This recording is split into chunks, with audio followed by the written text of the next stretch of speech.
chose to be in the position that you're running for. But my main question is going to be revolving around healthcare. So I've talked to many students who needed some assistance or needed medical care but couldn't get access to it.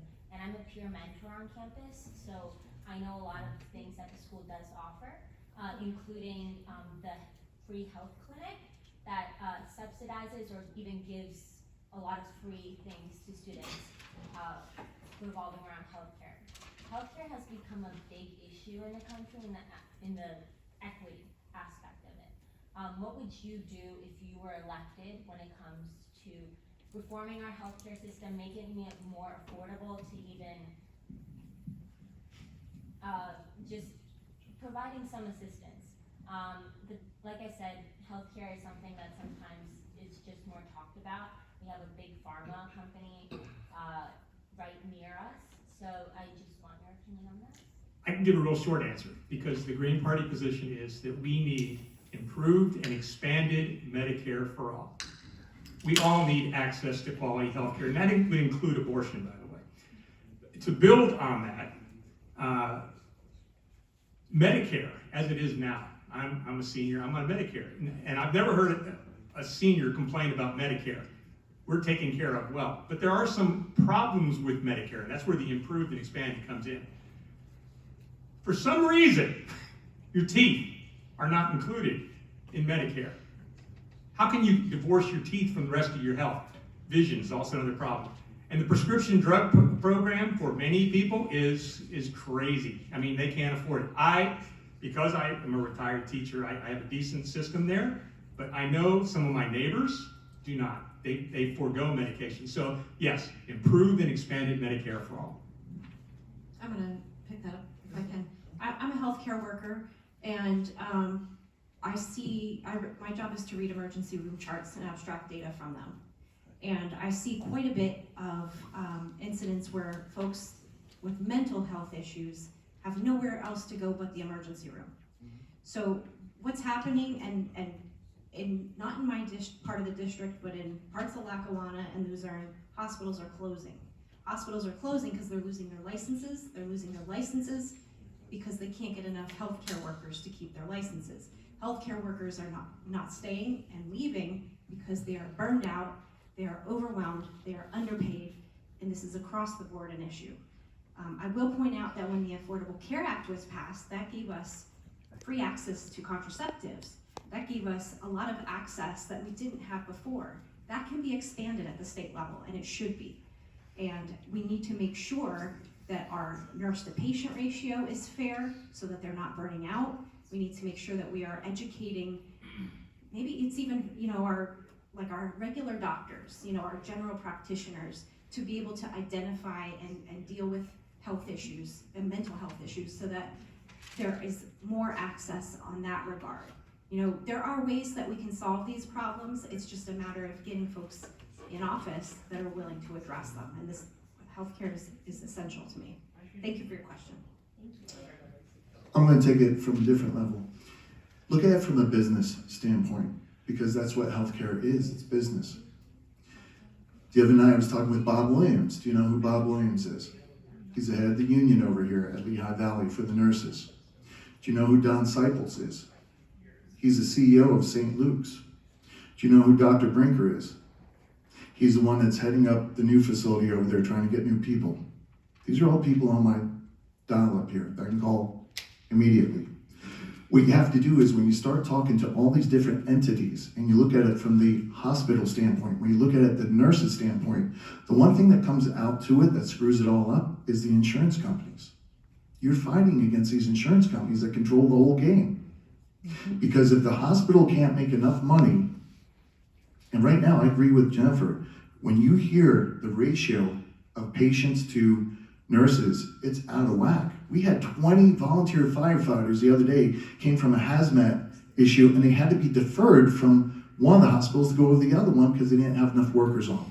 I've listened to this day in, day out when I delivered that food to those frontline workers. We had nurses leaving because they were getting screamed at by patients. We have other people, Bob was just telling me, one nurse worked 5 shifts, 10 hours. and was still on call on Sunday 24 hours. I mean, these are the issues we're talking about. But if you think a legislator is going to fix it, no, because it's so much deeper. A president can't even fix it because it's a game that's controlled by insurance, the hospitals, and the unions. So what I'm saying is, yes, get those three people down at a table, start listening to what their needs are, and that's where I believe the negotiations should start at. So, thank you for that great question. Back in 2010, when the Affordable Care Act, it was passed in 2009 when they started setting up the exchanges, every state had the opportunity to set up their own exchange and take billions of dollars that the federal government appropriated to start the Affordable Care Act and start their own exchange. In Kentucky, they started their own exchange, and it was really successful. And I had a friend who was walking around, who was a legislator out there in Kentucky, and she was telling me that they were walking around with these bags that had their healthcare name on it, and they were saying, this is so much better than Obamacare, not even realizing those billions of dollars that they used to set up those exchanges came from the federal government. Well, we didn't take that opportunity in Pennsylvania. Governor Corbett and the Republicans did not take that opportunity. We did not set up our own exchange. We got caught up on the marketplace, on the federal marketplace, and it proved to be really detrimental for us. Everything was backlogged. You couldn't get insurance because the site kept going down. Well, finally, after the first term of Governor Wolf, we set up Penny, which is our own state exchange. Now, Steve Ertl talked about how legislators can't get it done. Let me explain to you how many Democrats have introduced legislation for safe staffing, that a nurse can only have so many patients. How many times have we introduced legislation to give our frontline workers a raise? We got $10 billion from the federal government during the American Rescue Plan and the Inflation Reduction Act, and we're holding that money in the general fund in Harrisburg instead of giving it to our frontline workers, giving it to our rescue, our ambulances, so that they can operate on a full budget. And Steve Ertl talked about Don Seipel. I worked with Don Seipel. I brought a third of the funding to the Mountain Center in Coolbaugh Township for the St. Luke's Family Medical Practice. In my role as this legislator, I have worked with all of our local leaders. I brought home almost $1 million for the mobile mammography bus that Lehigh Valley uses. I have used my role as a legislator to expand affordable health care. Thank you. So, talking about the free market, I'm a member of a direct primary care practice. And what this is, I pay $50 a month. It's like a gym membership. I can go as much as I want to see this doctor. Whenever I want, anytime. I can call her anytime, text her anytime. Whenever I have an appointment, usually my appointments are booked for a whole hour, I sit with her and I bullshit about her kids. She knows me by name. $50 a month I pay for this. If I want meds, she can give me any med I need. She can order it for me in pennies a piece. Same thing with labs. I need labs. You know, I was in the Army, and when I left the Army, my wife at the time, she required annual blood tests that cost over $2,000 each. When I left the Army, I lost TRICARE, I lost that health care. We didn't know what we were gonna do. I go here, it costs us $45 for the same blood tests. This is all direct care, direct primary care. What that means is she does not accept money from Medicare, Medicaid, or insurance providers. She does not work with any insurance providers. It's all a la carte between you and her. And it's beautiful, and it's amazing. It is the best experience I ever had. I highly recommend it to everyone. Check it out, direct primary care. There's a number of practices all around the state. And this is what needs to happen. We have these big medical networks where you're faceless, you're just another just a number in a database somewhere. You're a faceless cog. And it's how things used to be, and how things could be again if it weren't for the corruption that hands everything to insurance companies.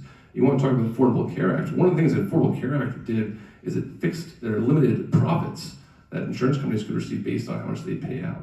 Right? Well, guess what? That creates an incentive for them to drive up the cost of healthcare. Right? If you want to have more profits, better make healthcare costs more. So they don't put any downward pressure on healthcare providers to lower costs. They don't care. They don't care if you pay $1,000 for a Tylenol. It doesn't matter to them. That just means they get more profit. So this is the problem of a third-party payer that does not care about lowering costs. They'll just keep you paying and keep you paying and keep you